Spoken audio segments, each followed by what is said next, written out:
Início de campanha. Amanhã, então, 16 de agosto, a gente tem o início oficial das campanhas políticas, né? Inclusive, Lula tem um ato marcado para o Vale do Anhangabaú e Bolsonaro vai estar em Juiz de Fora, né? Que foi palco ali da facada.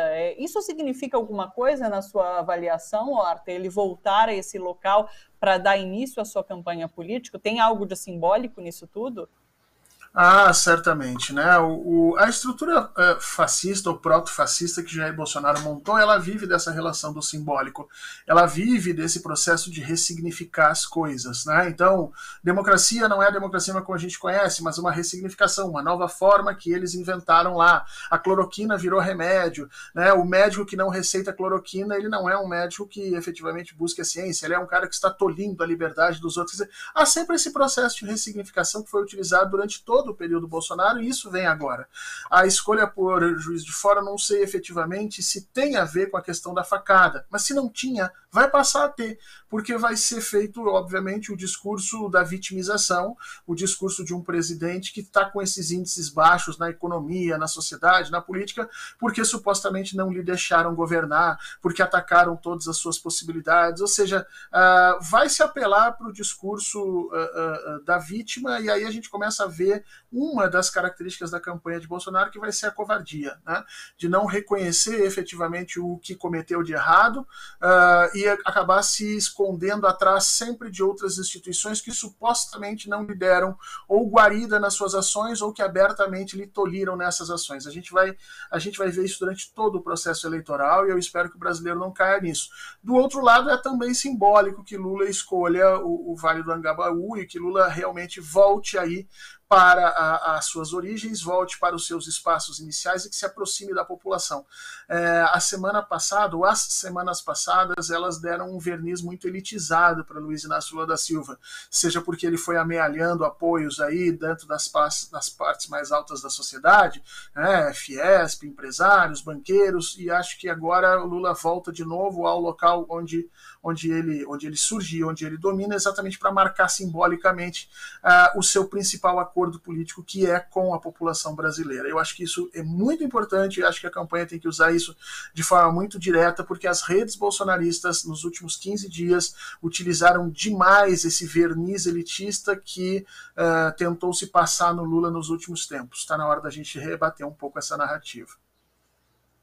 Ô Fernando, qual o impacto que você acredita que o início da campanha vai ter nas pesquisas eleitorais de fato? Porque eu já ouvi falar, que já ouvi análises de que Bolsonaro deixa de ter ali um monopólio do debate público, né?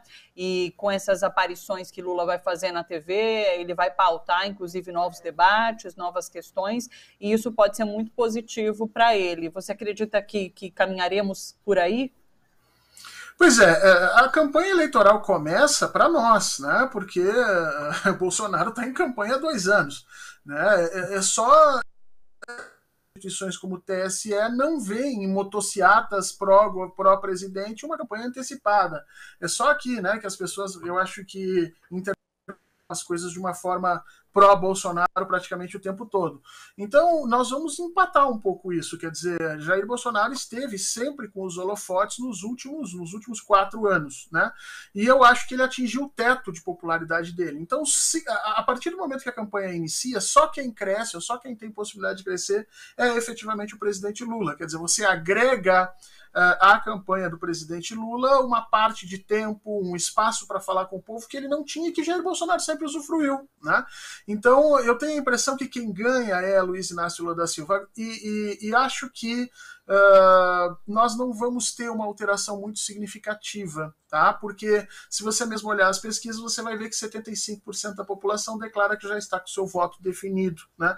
É diferente de outros períodos eleitorais em que o eleitor ia se definindo ao longo do processo da campanha, né? Claro que nós ainda podemos ter ondas para lá e para cá, mas o dado é interessante, é isso, 75%, 3/4 da população brasileira já definiu efetivamente efetivamente o seu candidato já se estabilizou nas suas intenções de voto e, portanto, no cenário nacional, eu acho que nós teremos pouquíssima alteração. Agora, nos cenários estaduais, nós teremos uma reviravolta muito grande. Por quê? Porque candidatos que serão associados a Luiz Inácio Lula da Silva em diversos dos estados precisarão desses tempos de televisão para fazer essa informação chegar aos seus eleitores que até agora não tinham tido. Né? Vamos pegar, por exemplo, o Calil. O Calil é o candidato de Luiz Inácio Lula da Silva em Minas Gerais. Lula lidera a eleição para presidente em Minas Gerais. Espera-se que ele faça uma transformação bastante grande, bastante significativa no número de votos de Calil nesse processo. Isso deve acontecer também no Paraná, isso deve acontecer também no Ceará. Quer dizer, nós teremos a partir daí um cenário nos estados diferenciado na campanha efetivamente. Acho que para presidente, não. Nós continuamos seguindo aqueles 2%, 3% para vencermos no primeiro turno e acho que esse tem que ser o foco da nossa militância nesse momento. Ô Fernando, na semana passada, a gente fechou ali a semana, né, com os resultados da Quest, principalmente em São Paulo e Minas Gerais. Na verdade, foram essas duas, né, que saíram, mostrando que Bolsonaro tinha avançado bastante, né, que tinha diminuído bem a diferença com Lula, principalmente nesses dois estados. E havia uma expectativa das pesquisas nacionais, inclusive, repetirem esses resultados. Hoje sai, então, a BTG Pactual, que não traz isso. E a gente vai ter uma série de pesquisas aí pela frente durante a semana. Tem pesquisa até quinta-feira, né? Quinta-feira fecha ali com o Datafolha. Você acredita, então, que, de fato, Bolsonaro atingiu esse teto e a tendência é que elas não apresentem resultados de muita mudança ali quantitativa para Bolsonaro? Eu acho que sim, Thalita. Eu acho que o que ocorreu na semana passada ali foi um erro metodológico, ou vamos dar, né, uma margem de confiança para os institutos. Olha, eles captaram um movimento pouco significativo ali, mas eu tenho a impressão que as pesquisas que vão surgir agora, especialmente a pesquisa do dia 18, a pesquisa do Datafolha, ela vem com 6 mil, ela está organizada para fazer 6 mil entrevistas. Isso significa quase 3 vezes mais do que seria necessário para uma amostra randomizada e tal, né, de 156 milhões de eleitores, que é o que o Brasil tem, um pouquinho mais do que isso.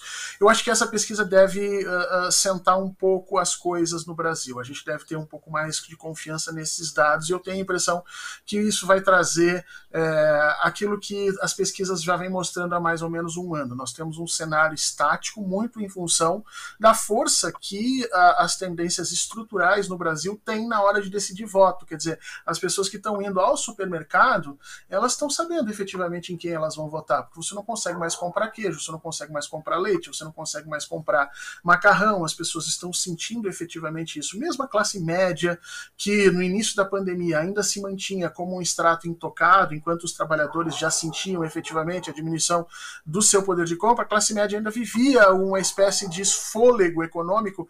Hoje elas já estão transformando a sua situação de voto, porque já não consegue mais pagar em dia as mensalidades da escola particular do filho, não consegue pagar em dia as mensalidades do carro. Quer dizer, o processo econômico vai levando as pessoas, em grande medida, a essa estrutura de definição de voto, e eu acho que isso vai ser captado pelas pesquisas com maior fôlego agora, com uma metodologia um pouco mais organizada, mais assentada. Eu tenho a impressão que isso vai trazer para a campanha eleitoral especificamente, do lado de Luiz Inácio Lula da Silva, uma certa, vamos dizer assim, uma calma, né? Porque as 2 últimas semanas foram muito atribuladas, mas em compensação, pelo lado de Jair Bolsonaro, as notícias, eu tenho a impressão, não serão muito boas, o que pode nos render também um aumento da agressividade contra as instituições e a retomada daquele viés, daquele discurso golpista que vinha vindo a galope até o episódio das cartas, né? De tudo mais. Então a gente tem que ficar de olho, essa semana vai ser uma semana muito importante para isso.